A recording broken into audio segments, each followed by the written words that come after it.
हमने शहर को दी एक नई पहचान, हम हैं सिंघानिया बिल्डकॉन।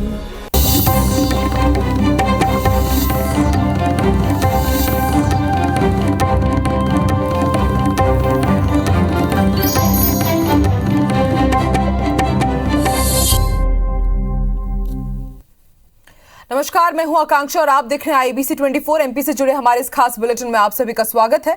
शुरुआत करेंगे इस बुलेटिन की बड़ी खबर के साथ। सतना से मिल रही है फर्नीचर शोरूम में भीषण आग लग गई है। बताया जा रहा है कि 90% से ज्यादा माल जलकर खाक हो गया है। फायर ब्रिगेड की 4 गाड़ियां मौके पर मौजूद है और आग बुझाने में जुटी हुई है। तो इस वक्त की बड़ी खबर आपको सतना से बता रहे हैं।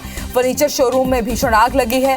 90% से ज्यादा माल जलकर खाक हो गया है। फायर ब्रिगेड की टीम मौके पर मौजूद है। 4 गाड़ियां इस वक्त आग बुझाने में जुटी हुई हैं।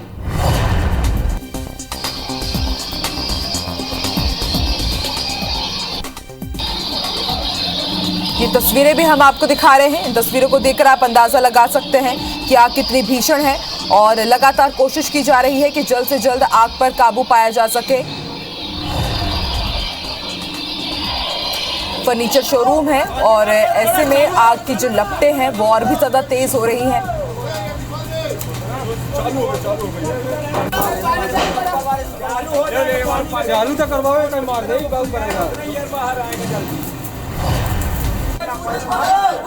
और ज्यादा जानकारी के लिए बात करेंगे हमारे सहयोगी मृदुल से। मृदुल, सतना में शोरूम में आग लगी है, फर्नीचर शोरूम में ताजा हालात क्या है?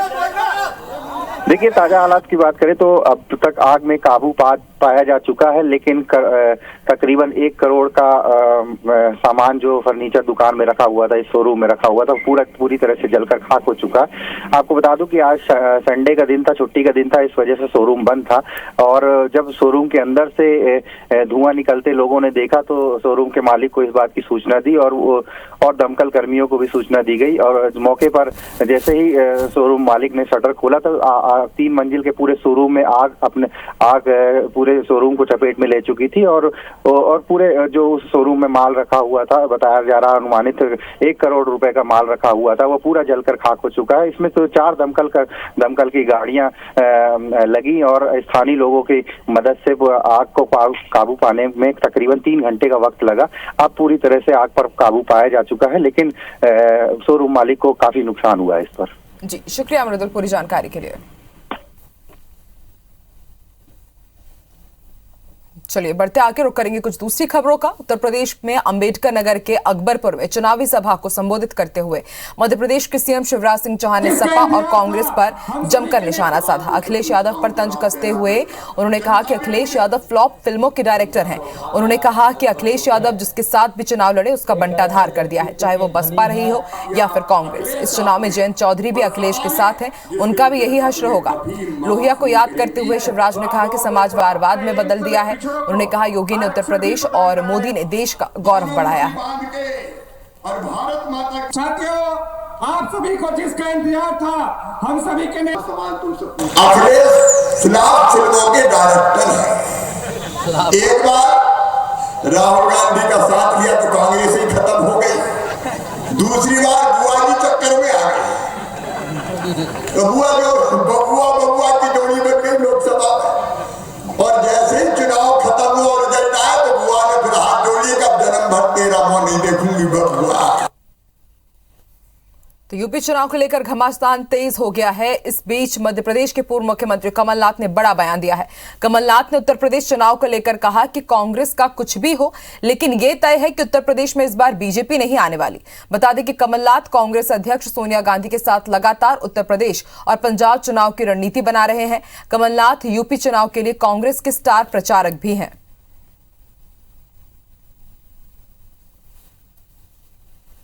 मुख्यमंत्री विदेश के दौरे में भी चले जाएं, कोई फर्क पड़ने वाला है? यूपी चुनाव कांग्रेस जीत रही है।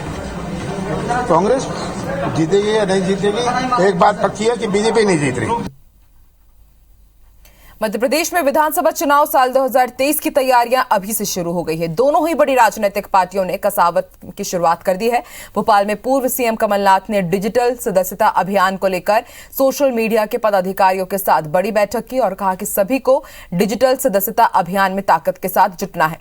कमलनाथ ने यह भी साफ कर दिया है कि मंडलम सेक्टर कमेटियों के गठन में जो भी जिलाध्यक्ष दिलचस्पी नहीं लेगा वो 26 फरवरी को अपना इस्तीफा दे दे। बता दें कि कांग्रेस अब तक 230 विधानसभा सीटों में से सिर्फ 117 सीटों पर ही मंडलम सेक्टर कमेटियां बना पाई है। उधर कमलनाथ ने यह भी दावा किया कि कांग्रेस बीजेपी के दिग्गजों को उन्हीं के क्षेत्र में घेराबंदी के लिए खास रणनीति पर काम कर रही है। वहीं मंत्री विश्वास सारंग ने बैठक को लेकर तंज कसते हुए कहा है कि कांग्रेस अब हर बात में बीजेपी की नकल कर रही है और नकल के लिए भी अकल की जरूरत होती है। हमने अभी बैठक करी है, जो हमारे प्रभारी है क्योंकि अब चुनाव 19 महीने दूर है और हमें अपने संगठन में मजबूत संगठन बनाना है कि हमारा मुकाबला बीजेपी के संगठन से है। और मुझे पूरा विश्वास है कि आम जनता की जो भावनाएं हैं, ये भावनाएं हमारा संगठन इसे उजागर कर पाएगा। आईटी की बात हो, कंप्यूटर की बात हो, मोबाइल की बात हो, सोशल मीडिया की बात हो, इसको संचालित तो व्यक्ति ही करता है। यदि संगठन नहीं होगा, आपके साथ जनता नहीं होगी, तो फिर केवल मोबाइल से काम नहीं चलेगा। नकल के लिए अकल की जरूरत होती है। मध्य प्रदेश में साल 2023 में होने वाले चुनाव से पहले बीजेपी अब अपने विधायकों को कसौटी पर परखने जा रही है। चुनाव से पहले बीजेपी विधायकों के रिपोर्ट कार्ड और जनता के उनके कामकाज का आकलन करेगी और इसके लिए बीजेपी बाकायदा कार्यकर्ताओं से फीडबैक लेने से लेकर सर्वे तक कराने जा रही है। माना जा रहा है इस सर्वे के आधार पर कमजोर परफॉर्मेंस वाले विधायकों को बीजेपी काम सुधारने का एक आखिरी मौका देना चाहती है, जिससे चुनाव से पहले जनता की नाराजगी दूर की जा सके और विधायकों के इमेज बिल्डअप की जा सके। बीजेपी ने इसके लिए संगठन और एजेंसी के स्तर पर सर्वे का काम शुरू कर दिया है। माना जा रहा है कि इस सर्वे से बीजेपी इसको करवाएगी और उसके बाद बीजेपी को फिर टिकट दिया जाए या नहीं दिया जाए, यह तय किया जाएगा। भारतीय जनता पार्टी में चाहे कार्यकर्ता, जनप्रतिनिधि हो या पदाधिकारी, समय समय पर मूल्यांकन और आने वाली जिम्मेदारी की दृष्टि से आकलन होता रहता है। अब बाकी सर्वे होगा कि नहीं, उनका मूल्यांकन किस प्रकार से होगा, ये नेतृत्व के अधिकार क्षेत्र का विषय है। भारतीय जनता पार्टी इसलिए और पहले सर्वे करा रही है ताकि उनकी स्थिति का आकलन हो जाए, एंटी इनकम्बेंसी किन किन विधायकों को प्रभावित कर रही है उसकी जानकारी हो सके, ताकि दूसरे दलों में सेध लगाने का प्रयास किया जा सके। केन बेतवा लिंक परियोजना को केंद्र से बजट मिलने पर छतरपुर में नागरिक सम्मान समारोह का आयोजन हुआ। इस दौरान पूर्व सीएम उमा भारती भी यहां मौजूद रही, लेकिन उन्होंने सम्मान नहीं कराया और लोगों के बीच आम नागरिक की तरह बैठ गई। इस दौरान मीडिया से बात करते हुए उमा भारती ने कहा कि सिंचाई और रोजगार की व्यवस्था नहीं होने से मजदूर पलायन कर रहे हैं। बुंदेलखंड से एमपी और यूपी के 10-12 लाख लोग मजदूरी के लिए हर साल पलायन करते हैं। उम्मीद है ये परियोजना कुछ हद तक मजदूरों का पलायन रोकेगी। वहीं मीडिया के पूछे गए सवाल कि मध्य प्रदेश में 15 साल से बीजेपी की सरकार है, आपकी सरकार में बुंदेलखंड कितना बदला, इस सवाल पर वो बचती हुई नजर आई और उन्होंने प्रश्न का कोई जवाब नहीं दिया।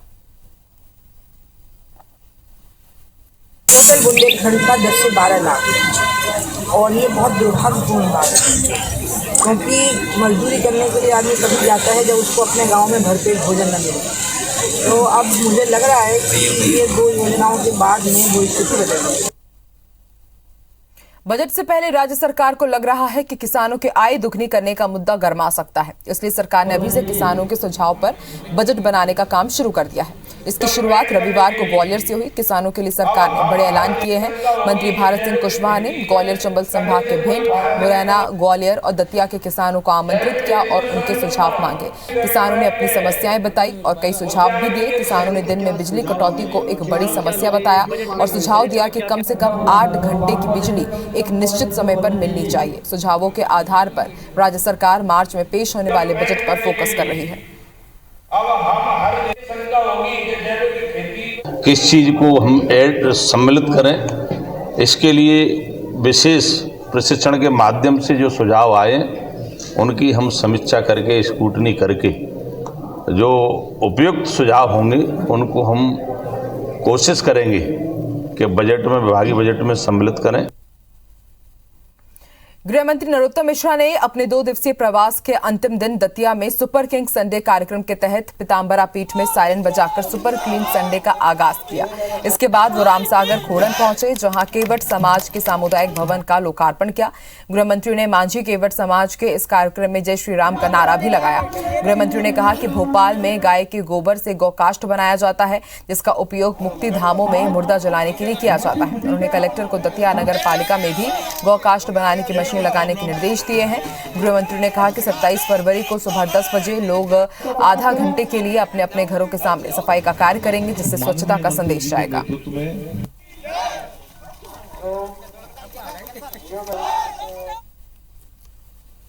सभी गौकाष्ठ से कर रहे हैं, क्योंकि वो पवित्र होता है और उसकी लकड़ी गोबर से जो बन रही है वो इतनी मजबूत और इतनी अच्छी लकड़ी बन रही है और इतनी अच्छी जलती है वो, तो जिसका कोई सार ही नहीं। और ये मशीन भी बहुत सस्ते में आ जाती है। कलेक्टर साहब देख रहे हैं, इसको अपन नगर पालिका से ही उपलब्ध करा दें। 2-3 लाख की हो तो विधायक निधि से उपलब्ध करा दें। दमोह में नाबालिग से हवानियत का मामला सामने आया है। बता दें कि आरोपियों ने पहले नाबालिग का अपहरण कर गैंगरेप किया, फिर नाबालिग की नाक काट दी। इतना ही नहीं, आरोपियों ने परिजनों को धमकी दी कि पुलिस को बताया तो अंजाम भुगतने के लिए तैयार रहना, जिसकी वजह से एक दिन परिजन मामले को दबाए रहे, लेकिन नाबालिग दर्द से करा रही थी और इसलिए परिजन नाबालिग को लेकर थाने पहुंचे। पुलिस ने नाबालिग को जिला अस्पताल में इलाज के लिए भर्ती कराया है। पुलिस ने पॉस्को एक्ट और गैंगरेप समेत विभिन्न धाराओं में मामला दर्ज किया है। एक आरोपी को गिरफ्तार भी कर लिया गया है, जबकि अन्य आरोपियों की तलाश जारी है। लेकिन इस समय जिले में कुंडलपुर में महोत्सव भी चल रहा है और प्रशासन के आला अधिकारी जिले में मौजूद हैं और सुरक्षा के चाक चौबंद व्यवस्था होने के दावे किए जा रहे हैं। ऐसे में इस वारदात ने पुलिस के दावों की पोल खोल दी है। तत्काल कार्रवाई करते हुए एफआईआर पंजीबद्ध थाना दमोह देहात में की गई है। प्राथमिकी में जो विवरण उपलब्ध हुआ है उसमें बताया गया है कि बच्चे के साथ एक व्यक्ति उसी गांव का है जिसने यह कृत्य किया है और उसके विरुद्ध जो है वो विधिवत धाराओं में अपराध पंजीबद्ध किया गया है। ग्वालियर के एबीवी ट्रिपल आईटीएम से एमटेक कर चुकी छात्रा से दुष्कर्म का मामला सामने आया है। आरोप है कि वारदात को तत्कालीन सिक्योरिटी ऑफिसर ने नौकरी का झांसा देकर अंजाम दिया। यही नहीं, तत्कालीन डायरेक्टर पर धोखाधड़ी करने का भी आरोप लगा है। छात्रा का आरोप है कि इन लोगों ने संस्थान में ही नौकरी दिलाने के नाम पर उसकी डिग्री भी रख ली और 3,60,000 रुपए भी हड़प लिए। पुलिस ने छात्रा की शिकायत पर मामला दर्ज कर सिक्योरिटी ऑफिसर दिनेश कुमार को हिरासत में ले लिया है। वो 3 महीने पहले ही रिटायर हुआ है। मामले को दूसरे आरोपी के संस्थान के डायरेक्टर रहे एसजी देशमुख वर्तमान में आईआईटी दिल्ली में प्रोफेसर हैं। पुलिस के मुताबिक दुष्कर्म और ब्लैकमेलिंग की शिकार छात्रा ने साल 2015 में संस्थान से एमटेक किया था। ये ट्रिपल आईटीएम ग्वालियर कॉलेज का मामला है। एक स्टूडेंट रही है, 2015 में एमटेक किया है उसने कॉलेज से। 2017 का उसने घटना बताई है कि वहाँ के सिक्योरिटी ऑफिसर और तत्कालीन प्रोफेसर एक उनके बारे में बताया कि उन्होंने नौकरी लगवाने के नाम पे उससे पैसे मांगे थे, जो 3,60,000 रुपये पैसे लिए और सिक्योरिटी ऑफिसर ने उसके साथ दुष्कर्म किया है। अभी एफआईआर रजिस्टर्ड हुई है और एक आरोपी गिरफ्तार कर लिया है। खबर इंदौर से, जहां 6 महीने से हत्या का आरोपी फरार चल रहा था, जिसे पुलिस ने गिरफ्तार कर लिया है। दरअसल आरोपी अपने पिता के अंतिम संस्कार में भेष बदलकर शामिल होने आया था, जिसकी सूचना पुलिस को मिली। मौके पर पहुंची पुलिस ने आरोपी अंकित यादव को गिरफ्तार कर लिया है। आरोपी ने 6 महीने पहले अपने ही चचेरे भाई की चाकू मारकर हत्या कर दी थी और उसके बाद से ही वो फरार चल रहा था। उस पर 20 से अधिक केस दर्ज हैं। पुलिस ने आरोपी पर 10,000 का इनाम भी घोषित किया था।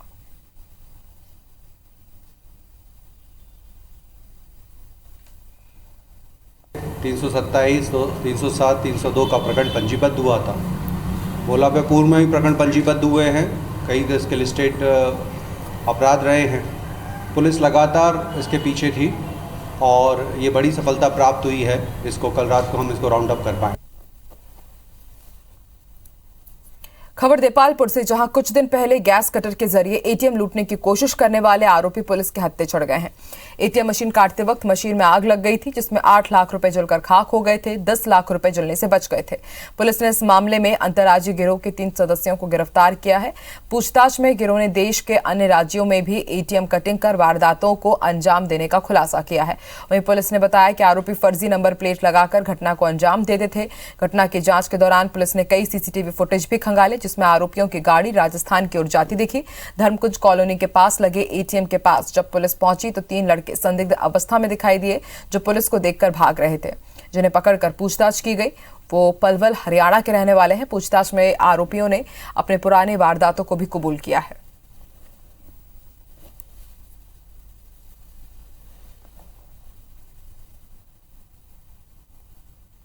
ग्वालियर में संदिग्ध परिस्थितियों में महिला की मौत को लेकर परिजनों ने थाटीपुर चौहान प्याऊ के पास न्याय की मांग को लेकर चक्का जाम किया। परिजनों का आरोप है कि पिंकी को दहेज के लिए पति विपिन रमोला समेत ससुराल वालों ने 3वीं मंजिल से फेंक दिया। पिंकी को अक्सर ही दहेज के लिए परेशान किया जाता था। परिजनों ने पुलिस पर कार्रवाई नहीं करने का भी आरोप लगाया।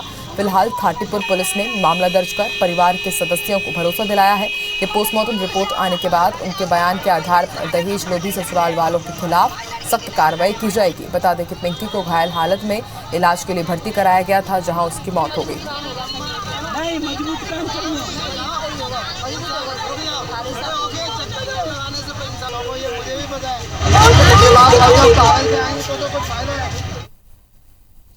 टीआई हमारी रिपोर्ट नहीं काट रहा है, ना ही सीएसपी भी नहीं सुन रहा है हमारी, कोई प्रशासन कोई नहीं मदद कर रहा है, हमारी कोई भी नहीं सुन रहा है। हमारी मांग है तो 302 का केस करें, तुरंत गिरफ्तारी करें इनको। थाटीपुर क्षेत्र में एक महिला की जो नवविवाहिता है, सुरेश नगर इलाके में रहती है, वहाँ पे छत से गिरने से मृत्यु हुई थी। परिवारजनों का कहना है कि उसके साथ कोई अपराध हुआ है, इस बात को लेकर वो FIR करना चाहते हैं। पुलिस ने परिजनों को पहुंचाया थाने पे, केस रजिस्टर्ड करने के बाद फिर जो भी विवेचना में साक्ष्य आएंगे वैसी कार्रवाई करें।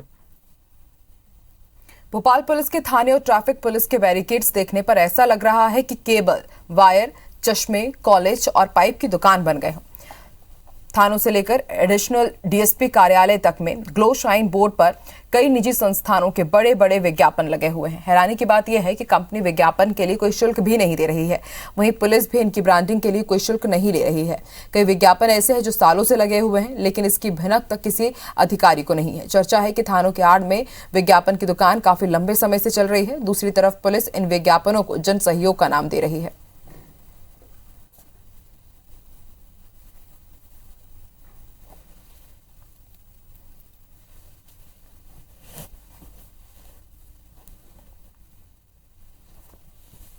व्यक्तियों का समूह, कोई NGO, ये अपनी तरफ से पुलिस को सहयोग करते हैं, जिसमें संसाधनों के माध्यम से पुलिस के कार्यों में भाग भी लेते हैं। एसोसिएशन होते हैं, NGOs होते हैं, वो अपने क्षेत्र में कोई विशेष व्यवस्था चाहते हैं जिसके लिए वो संसाधन उपलब्ध कराते हैं। जबलपुर में नगर निगम ने अव्यवस्था, ट्रैफिक जाम और अतिक्रमण से बचने के लिए लाखों खर्च कर हॉकर जोन बनाए थे, जो कि सुनसान पड़े हुए हैं। दुकानदार पहले की तरह फुटपाथ पर ही दुकान लगा रहे हैं। दरअसल नगर निगम ने फुटपाथ के दुकानदारों के लिए हॉकर जोन बनाए और फुटपाथ पर रेड जोन घोषित कर दिया, लेकिन इसके बावजूद दुकानदार बेधड़क फुटपाथ पर ही दुकान लगा रहे हैं, जिससे निगम के लाखों के कवायद पर पानी फिर गया है। वहीं पथ विक्रेता समिति के सदस्य का कहना है कि हॉकर जोन में सुविधाओं की कमी है और निगम फुटपाथ पर दुकान लगाने वालों से शुल्क भी वसूल रही है, जो कि रेहड़ी वालों को व्यापार करने की इजाजत देता है। वहीं जिम्मेदार हॉकर जोन को और भी बेहतर बनाने की बात कहते नजर आ रहे हैं।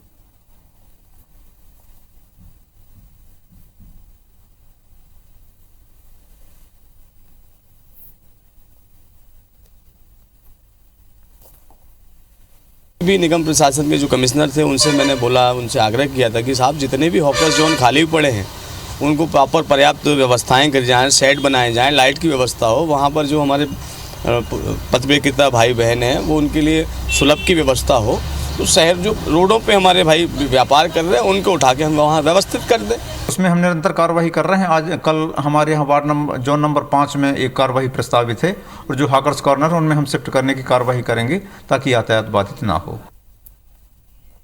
जबलपुर के ऐतिहासिक संग्राम सागर तालाब का एक बार फिर से सौंदर्यीकरण कराया जाएगा। सांसद राकेश सिंह के प्रयासों के से पहले भी इसके कायाकल्प की कोशिश की गई थी, लेकिन रख रखाव के अभाव और प्रशासन की उदासीनता के चलते तालाब की हालत बदतर हो गई। राकेश सिंह ने अधिकारियों के साथ तालाब का निरीक्षण किया और इसके सौंदर्यीकरण के लिए नए सिरे से काम किए जाने पर जोर दिया। उनके मुताबिक संग्राम सागर तालाब ऐतिहासिक होने के साथ इसे टूरिस्ट डेस्टिनेशन के रूप में विकसित किया जा रहा है। कलेक्टर इलैया राजा टी, नगर निगम आयुक्त और अन्य विभागों के अधिकारियों के साथ संग्राम सागर तालाब का निरीक्षण करने पहुंचे सांसद ने बताया कि पर्यटकों को तालाब के प्रति आकर्षित करने और इसे लोगों की सुविधा के अनुकूल बनाने के लिहाज से लाइटें भी लगाई जाएंगी।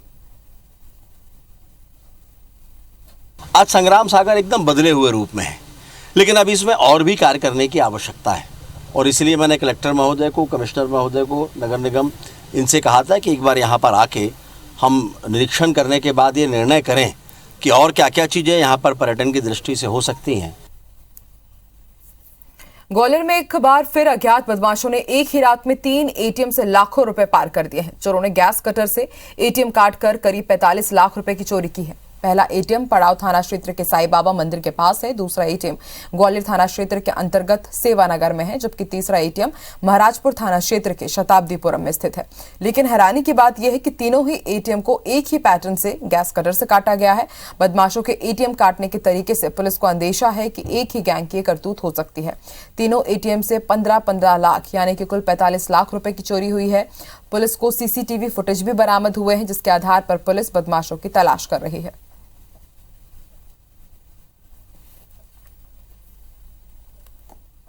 3 घटनाएं हुई हैं एटीएम की चोरी की, जिसमें कि एटीएम को काटा गया है गैस कटर से और उसके बाद जो भी उसके जो बॉक्स रहते हैं उसमें सिर्फ ट्रे टाइप की है, वो ट्रे भी गायब है, जैसे पैसा रखा रहता है। तो ये 2 SBI के, एक सेंट्रल बैंक का, सेंट्रल इंडिया का बैंक की जो एटीएम की चोरी हुई है।